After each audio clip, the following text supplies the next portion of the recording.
মুহূর্তে সবচেয়ে বড় খবর আবারও ভাঙড় বিধানসভা নিয়ে। কারণ ভাঙড় বিধানসভায় আইএসএফের ডাবর নেতা ওইদুল ইসলাম তিনি একেবারে বিস্ফোরক মন্তব্য করলেন।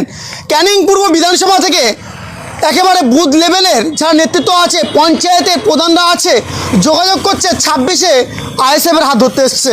কিন্তু এখানে বড় প্রশ্ন হয়ে যাচ্ছে, শওকত মোল্লা বারবার বলছে আইএসএফের পাঠতলা থেকে যাচ্ছে। তাহলে কি ওইদুল ইসলাম যে দাবিটা করছে যে তৃণমূল কংগ্রেসের পাঠতলা থেকে মাটি সরে যাচ্ছে ক্যানিং থেকে ও ভাঙড় থেকে, সেই মন্তব্যটা কি এটা সঠিক হতে চলেছে? তিনি কি বলছে আমাদের ক্যামেরার মুখোমুখি আপনাদের শোনাবো।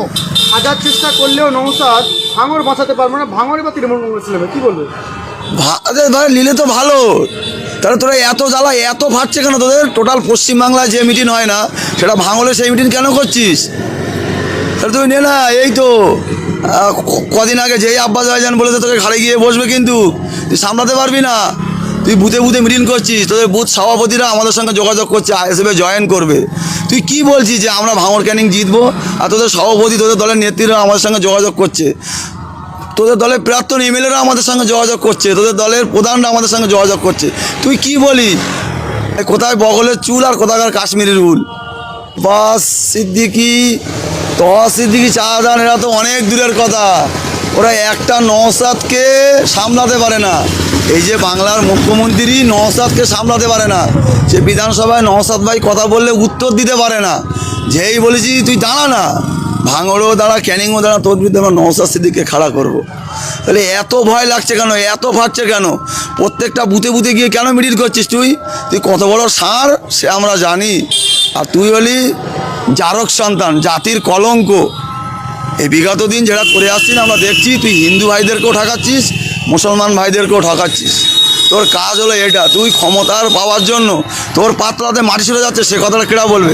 পুরো পরিষ্কার হয়ে যাচ্ছে।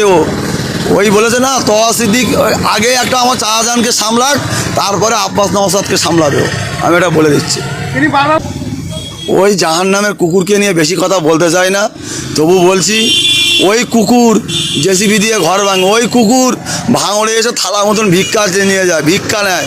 ওই কুকুর এমন একটা জায়গায় টাকা নিয়ে যাচ্ছে, সেই টাকা কম হয়েছে বলে ওই কুকুর আবার তানাকে চড় মারলো। তৃণমূলের ভালো একটা হেভি ওয়েটের নেতাই ভাঙড়ে তানাকে থাপ্পড় মারলো। ওই কুকুর, ওই জাহান নামের কুকুর হলো নেড়ি কুত্তা। ও ঘেউ ঘেউ করবে, ঘেউ ঘেউ করে, কিন্তু ল্যাস গুটিয়ে পালাবারও সময় আমরা দেবো না এই ভাঙড়ের মাঠে। আর ভাঙড়ের মানুষ ওনাকে জ্যান্ত কবর দেবে 2026। এবং ক্যানিংয়ের মানুষ, আর ক্যানিংয়ের মানুষকে একটা কথা বলতে চাই, কোনো ভয় খাবার দরকার নেই। আসছি আমরা খুব তাড়াতাড়ি। আমরা ক্যানিংয়ে দাঁড়িয়ে থেকে ভোট চালাবো, ভাঙড়ে দাঁড়িয়ে থেকে ভোট চালাবো গণতন্ত্র প্রক্রিয়ায়। তবে পুরুষের মতন কাজ আমরা